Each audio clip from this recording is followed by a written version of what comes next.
Farid Ahmad Ogbah ini mempunyai kedekatan khusus dengan Anies Baswedan, Gubernur DKI Jakarta.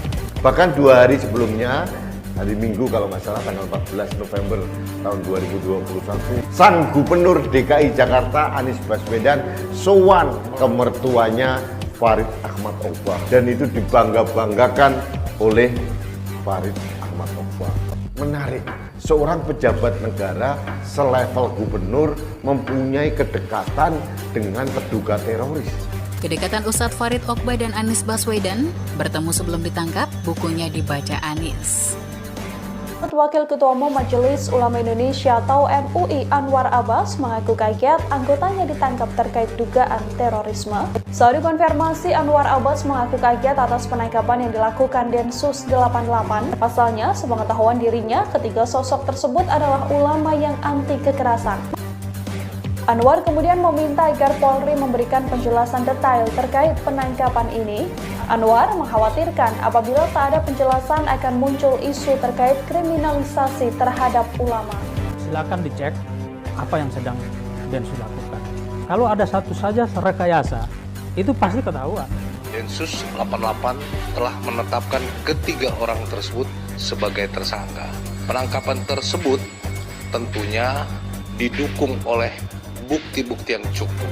Santer tersebar berita bahwa ada penangkapan 3 anggota MUI Pusat oleh Densus 88 anti teror. Salah satunya adalah Ustadz Farid Ogbah yang memiliki kedekatan khusus dengan Gubernur DKI Jakarta, Anies Baswedan. Dari sini kita jadi teringat tentang politik yang memenangkan Anies Baswedan dan Sandiaga Uno sebagai DKI 1.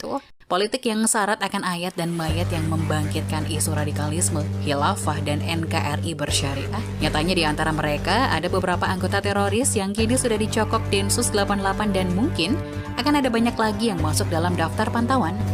Dia juga pernah mengunggah suatu foto di mana Anies Baswedan sedang membaca buku karangan dari Farid Ahmad Ogbah. Ini kan aneh. Akhirnya kalau kita bicara dengan lebih jelas, mapping pendukungnya Anies sebagian besar ya orang-orang seperti Farid Ahmad Ogbah ini. Dan jamaahnya terutama.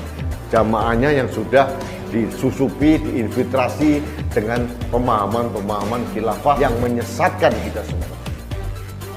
Kalau saya bilang khilafah, Anda teriak khilafahnya lebih keras lagi dan lebih panjang. Khilafah! Khilafah! Sekali lagi, khilafah! Khilafah! Lebih keras dan lebih panjang. Khilafah! Khilafah! Kenapa Turki sekarang dikacaukan? Dan kenapa kata khilafah paling ditakutkan? Turki harus dihancurkan dengan memunculkan Atatürk baru. Kita tahu, di bawah pemerintahan kali ini, Jokowi secara khusus menginstruksikan pemberantasan terorisme dan radikalisme yang sudah bercokol di negeri ini.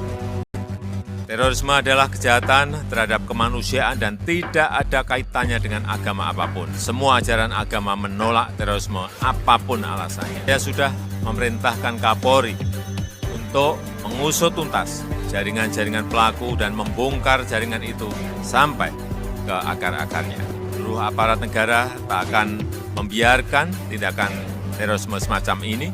Saya mengajak semua anggota masyarakat untuk bersama-sama memerangi terorisme, memerangi radikalisme yang bertentangan dengan nilai-nilai agama, nilai-nilai luhur kita sebagai bangsa yang menjunjung tinggi nilai-nilai ketuhanan dan menjunjung tinggi nilai-nilai kebinekaan.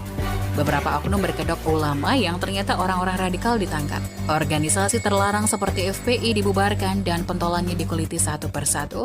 Mereka yang subur di era presiden sebelumnya kini harus was-was di era Jokowi. Berlindung di bawah ketiak Anies Baswedan sudah tidak mempan lagi karena keseriusan negara memberantas terorisme ini juga didukung oleh masyarakat sehingga hal-hal mencurigakan sedikit saja langsung dilaporkan.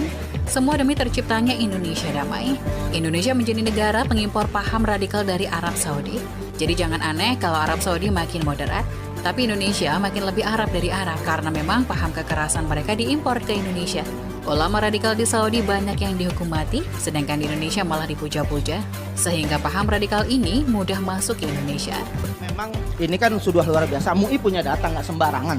MUI menyatakan untuk membubarkan Densus. MUI loh yang minta membubarkan daripada Densus, karena memang MUI sudah melihat ini sudah nggak berpihak kepada umat Islam. Nah sekarang kita masuk ke bahasan inti. Ustadz Farid Oqbah yang baru ditangkap Densus 88. Tahukah dia belajar dari siapa? Dilansir Hope.id, dalam bio akun media sosialnya, Ustadz Farid Oqbah menyatakan sebagai murid dari Syekh Ibnu Al-Utsaimin. Ini adalah ulama Arab Saudi. Pendakwa Ustadz Farid Oqbah ditangkap Densus 88. Dia diduga terlibat dalam jaringan terorisme dan telah ditetapkan sebagai tersangka oleh Densus 88. Pertama saya sampaikan bahwa penangkapan terhadap tersangka teroris, jadi bukan terduga. Jadi Densus 88 telah menetapkan ketiga orang tersebut sebagai tersangka. Penangkapan tersebut tentunya didukung oleh bukti-bukti yang cukup. Dan ini perlu diketahui, keterlibatan atau fokus ya yang dilakukan oleh Densus adalah keterlibatan para tersangka tersebut. Keterlibatan dalam tindak pidana terorisme, di mana keterlibatannya adalah keterlibatan dalam jaringan internasional, jaringan terorisme JI. Alhamdulillah hari ini tanggal 14 November 2021, Pak Anies Baswedan, Gubernur Jakarta hadir di rumah duka ibu mertua saya. Semoga mertua kami, Ibu Fetum binti Abdullah Bawazir, diampuni dosanya dan dirahmati Allah dengan jannah. Sekarang kita menuju kuburan untuk disolatkan dan dikuburkan di Kober Jatinegara. Allahumma amin. Tulis akun Farid Oqbah dikutip Selasa 16 November. Nah, 2 hari sebelum ditangkap Densus, Ustadz Farid Oqbah didatangi Anies Baswedan loh. Jadi Gubernur DKI Jakarta Anies Baswedan silaturahmi ke Ustadz Farid Oqbah yang sedang berduka cita karena mertuanya meninggal dunia. Jadi 2 hari sebelum ditangkap Densus 88, Anies Baswedan datang melayat ke kediaman rumah duka di Jatinegara, Jakarta Timur. Unggahan akun Instagram Farid Oqbah menunjukkan momen pertemuan tersebut. Artinya apa? Anies Baswedan ini mempunyai kedekatan dengan terduga teroris yang bernama Farid Ahmad Oqbah. Ini tidak terbantahkan. Menarik, seorang pejabat negara selevel gubernur mempunyai kedekatan dengan terduga teroris. Bukan cuma itu saja loh, hubungan Ustadz Farid dan Anies. Ternyata Gubernur DKI Jakarta itu juga melahap buku karya Ustadz Farid loh. Hal ini diketahui dari postingan Farid Oqbah di akun Instagramnya. Pak Gubernur DKI, Anies Baswedan lagi baca buku saya, semoga menginspirasi beliau. Wafaqahullah, kata akun Farid itu.